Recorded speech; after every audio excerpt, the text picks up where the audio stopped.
Assalamualaikum warahmatullahi wabarakatuh. Bismillah, alhamdulillah.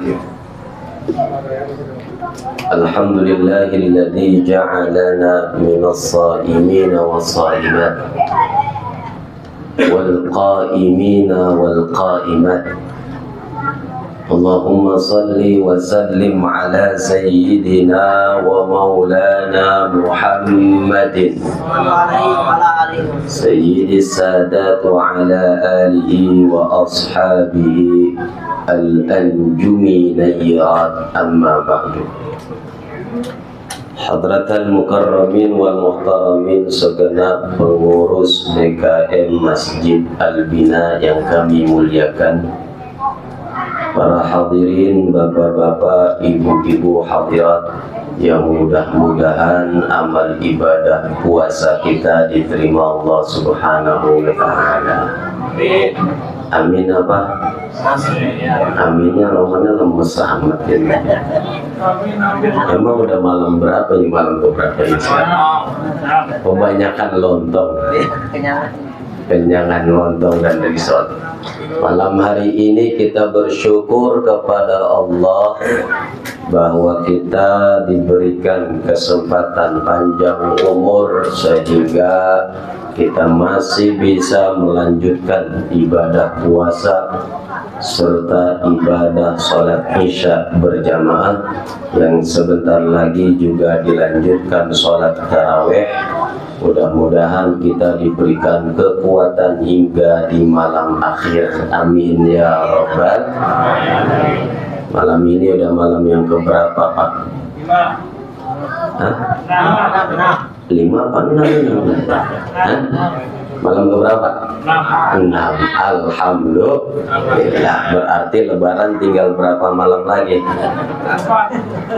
24 atau 23 malam lagi. Masih lama apa sebentar lagi? Lama. Itu siapa yang jawab lama itu? Lah, kemarin sebelum puasa kita minta panjang umur biar masuk bulan puasa. Giliran udah masuk bulan puasa pengen buru-buru rapi puasanya. Ini ada yang model begini apa enggak? Ya, mudah-mudahan kita semua terpenting diberikan sehat walafiat sehingga kita bisa melaksanakan ibadah puasa secara maksimal. Amin ya Rabbal alamin. Kultum kuliah 70 menit. 70 ya, berarti 1 jam. Nanti akan selesai pada jam 9. Setuju bapak-bapak? Setuju bapak-bapak? Ini orang mana nggak ada yang jawab ini. 7 menit. Nah, kalau 7 menit tadi saya muqaddimah sudah 5, tinggal 2 menit lagi. Hadirin rahimakumullah, tidak ada satu perintah dalam Al-Quran maupun hadis kecuali perintah itu mengandung sebuah hikmah. Begitu pula dengan sebuah perintah puasa. Allah minta pada kita dalam 12 bulan selama 1 tahun, hanya diminta 1 bulan untuk menahan lapar, menahan haus, juga menahan untuk tidak bersetubuh kepada istri, bahwa di siang hari kita tahan sampai di sore hari. Demikian perintah puasa yang diwajibkan kepada kita sejak tahun 9 Hijriah, di mana Nabi Muhammad SAW beliau berada di Madinah, maka turunlah perintah Syahrul Ramadan alladzi unzila fihi al-Qur'an hudan lin-nasi wa bayyinatin minal huda wal furqan faman syahida minkum asy-syahra falyasum. Ini anak siapa ya? Namanya bocah halus berisik amat ini. Kita lagi ngomong ya, ngomong dewek juga ini. Tong, jam-jam lu tong, jam-jam. Orang lagi ngomong dengerinnya. Babanya mana itu babanya? Jangan-jangan nggak ada babanya, ada emaknya itu. Hadirin rahimakumullah, hikmah puasa itu apa? Pertama, Allah mengajarkan kepada kita merasakan apa yang orang lain rasakan. Bagi orang yang punya uang, bagi orang yang punya cuan Pak, cuan. Kalau orang sekarang nyebut uang itu apa? Cuan ya. Bagi orang yang punya cuan, dia bisa makan kapan saja. Pagi dia bisa makan, siang dia bisa makan, sore dia bisa makan, malam dia bisa makan. Tapi Allah ingin setiap manusia merasakan apa yang orang lain juga merasakan. Namun bagi mereka yang sulit untuk mencari lauk, jangan lauk, untuk menyambung hidup, makan sehari pun kadang-kadang mereka tak temukan. Orang-orang fakir, orang-orang miskin, mereka tentunya menahan lapar. Setiap hari mereka berpikir bagaimana cara mendapatkan makanan. Bukan yang dipikir bagaimana cara menabung untuk masa depan. Barangkali kita saat 11 bulan lamanya, kadang-kadang kita tidak merasakan yang mereka rasakan. Allah berikan pelajaran lewat hikmah puasa. Di 30 hari atau 29 hari ini, kita sama-sama diajak untuk merasakan betapa sulitnya menahan lapar, betapa beratnya menahan haus, betapa sulitnya menahan untuk tidak bersetubuh dengan suami maupun dengan istri. Begitu Allah ajarkan kepada kita untuk kita bisa merasakan, karena Nabi Shallallahu Alaihi Wasallam beliau bersabda, la yu'minu ahadukum hatta yuhibba li akhihi ma yuhibbu li nafsihi. Tidak dianggap seorang itu imannya sempurna sehingga dia mencintai saudaranya sebagaimana ia mencintai diri sendiri. Tak ada satupun di antara kita yang ingin kelaparan. Tak ada satupun di antara kita yang ingin kehausan. Tak ada satupun di antara kita yang ingin hidupnya menderita.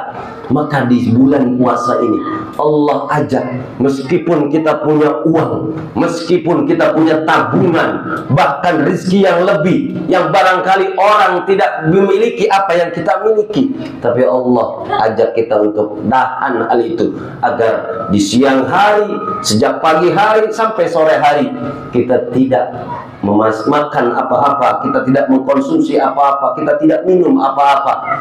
Mulut kita jaga untuk tidak makan, mulut kita jaga untuk tidak minum, seraya kita merasakan apa yang orang lain rasakan di saat mereka sulit mendapatkan makanan. Ibarat Allah, hadirin yang dimuliakan Allah Subhanahu wa ta'ala. Ini hikmah pertama, bahwa kita sekali lagi diajak oleh Allah untuk merasakan apa yang orang-orang fakir miskin rasakan selama hidupnya. Mereka untuk makan pun sangat sulit, mereka untuk minum pun sangat sulit, sehingga kita pun harus merasakan seperti apa yang mereka rasakan guna menyempurnakan keimanan kita di hadapan Allah Subhanahu wa ta'ala. Yang kedua, puasa melatih kita menjadi insan yang sabar, manusia yang sabar, manusia yang tabah. Saat kita dicela, mungkin 11 bulan yang lalu kita bisa balas celaan itu. Saat kita difitnah, mungkin 11 bulan yang lalu kita bisa balas lebih fitnah tersebut. Saat kita sedang digunjing, bahkan disudutkan, mungkin kita bisa balas dengan balasan yang jauh lebih besar daripada orang yang mengunjing kita atau menjelek-jelekan kita. Tapi di saat puasa, Rasulullah Shallallahu Alaihi Wasallam ajarkan kepada kita, wa in syatamahu ahadun falyaqul inni shaim. Kalau ada seorang yang menggunjingmu, menghujatmu, menyudutkanmu, menjelek-jelekanmu, kadang-kadang kan kita suka temuin teman karib kerabat, gak di mana-mana rasa-rasanya pengen cari muka. Ada apa enggak Pak orang yang suka cari muka Pak? Ibu, ada nggak orang yang suka cari muka Bu? Mungkin mukanya udah hilang dia, maka dia cari-cari nggak ketemu-temu, maka dia suka ngejelekin orang lain demi dirinya lebih terhormat dibanding orang yang dia jelekkan. Kadang-kadang kita temukan hal seperti itu dalam kehidupan.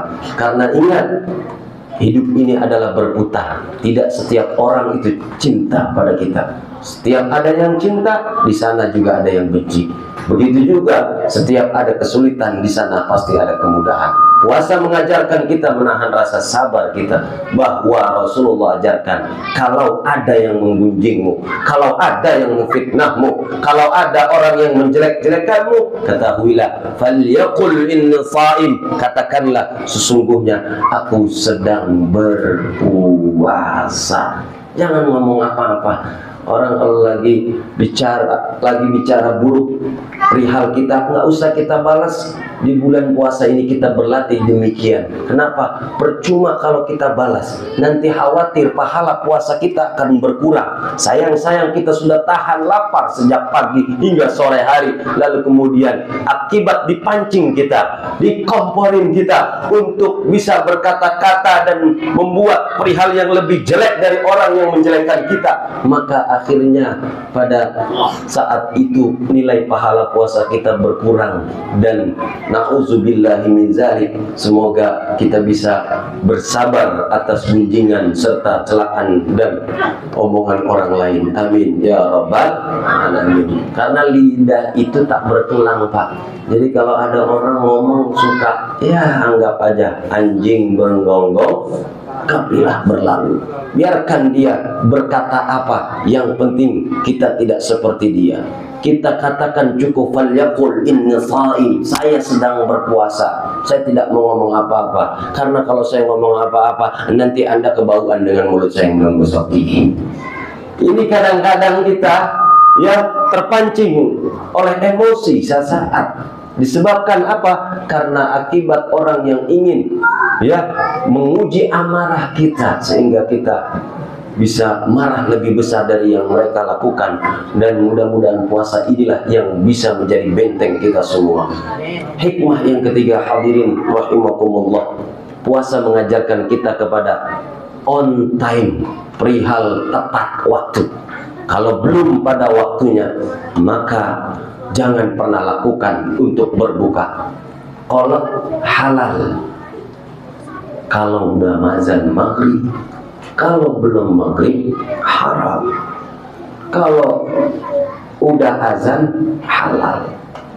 Pisang goreng, tadi apa lagi dia bilang?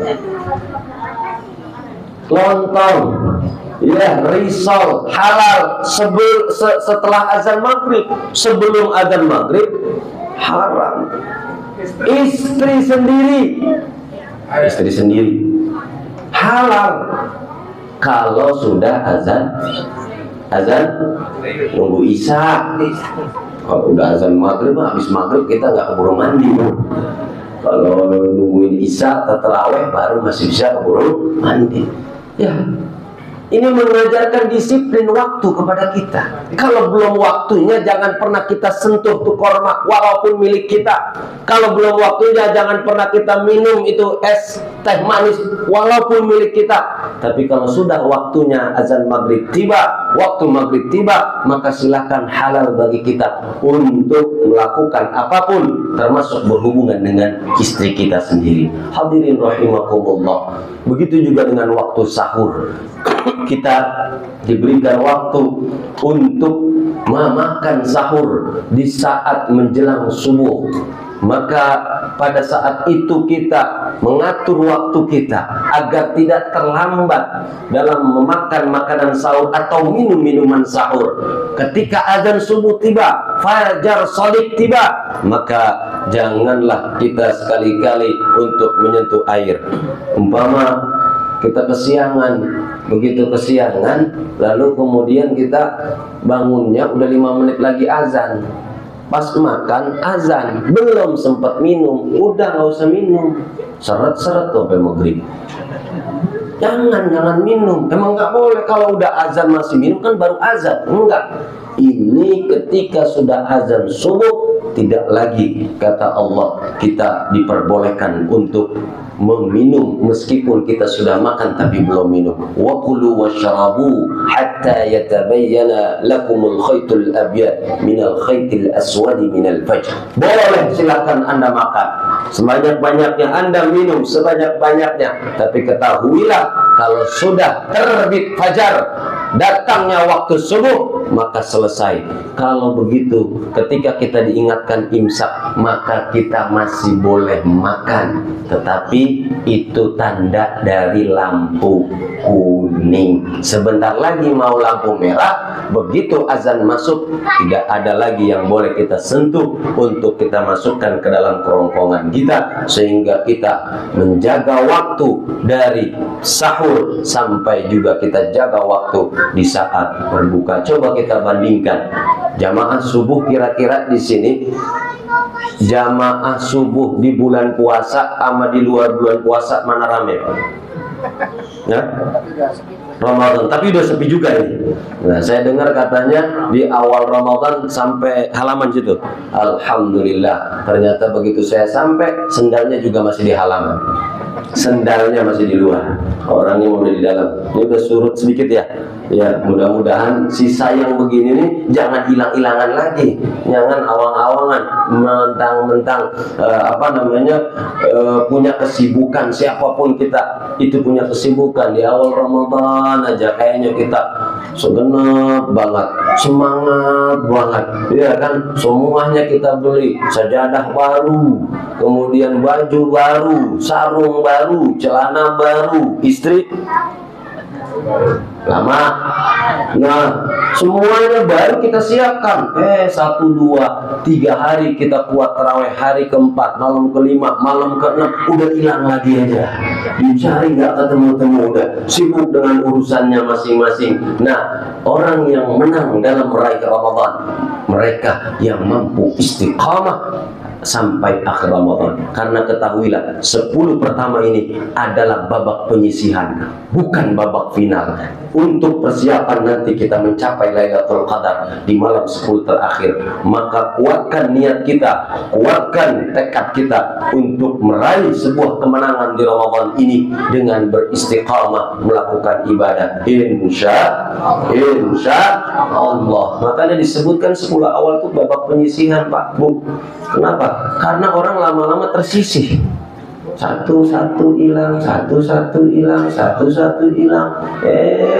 Jangan sampai kayak di kampung saya, di tetangga saya musola itu ketika udah akhir 10 daripada bulan Ramadan, biasanya tinggal imam doang sama makmumnya 2. Sisanya udah gak ada. Ini karena sibuk dengan urusan dunia, padahal mereka yang mampu bertahan itulah mereka yang akan meraih kemenangan. Bukan soal siapa yang semangat di awal Ramadan, adalah soal siapa yang mampu bertahan hingga di akhir ujung tombak Ramadan. Mudah-mudahan kita termasuk orangnya dan diberikan kekuatan iman Islam kita sehingga kita bisa istiqamah melakukan ibadah tarawih, dan juga kita bisa istiqamah melakukan ibadah puasa, serta puasa kita dan ibadah-ibadah kita diterima Allah Subhanahu wa taala. Amin ya rabbal alamin. Wal 'afwa minkum wallahul muwaffiq ila aqwamit thariq. Wassalamu alaikum warahmatullahi wabarakatuh. Waalaikumsalam warahmatullahi wabarakatuh.